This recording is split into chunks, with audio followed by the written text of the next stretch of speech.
तो दशरथो भूयो महाराज विशेषतः।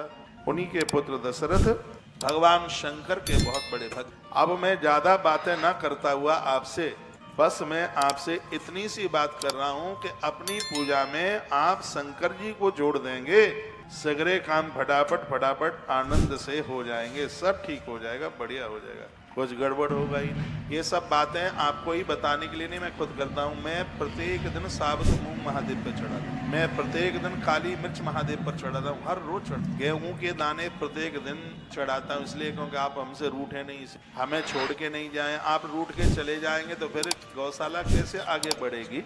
आपसे कभी कोई झगड़ा ना हो, हाँ, आपके लिए कभी कोई दरवाजा बंद ना हो, आपसे ऐसे ही मुस्कुराते हुए मिलते रहें तो परिवार बढ़ता है। तो आप भी तो हमारा परिवार ही तो है। गेहूं महादेव के ऊपर चढ़ाने से वंश वृद्धि बढ़ती है, तो हमारा वंश सच मानिए आप ही है, हमारा परिवार आप ही है।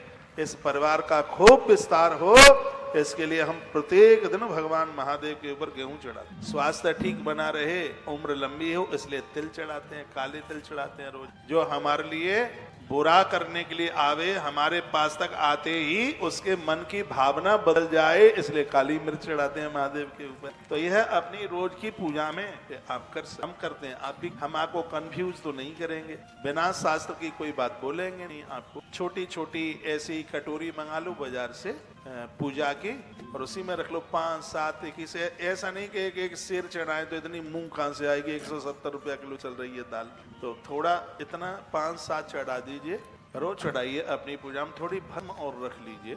बताते हैं कि जहां महादेव के ऊपर भस्म रुद्राक्ष बेलपत्र चढ़ाता है, उसके घर में प्रयाग की त्रिवेणी स्थान छोड़ करके नहीं जाती, उसके घर में आके बैठ जाती। जिस घर में सालग्राम, शंख और तुलसी इन तीनों की पूजा है, उस घर में भी प्रयाग की त्रिवेणी आके प्रकट हो जाती है, ऐसा से पुराण में। तो बातें छोटी छोटी हैं और इसकी महिमा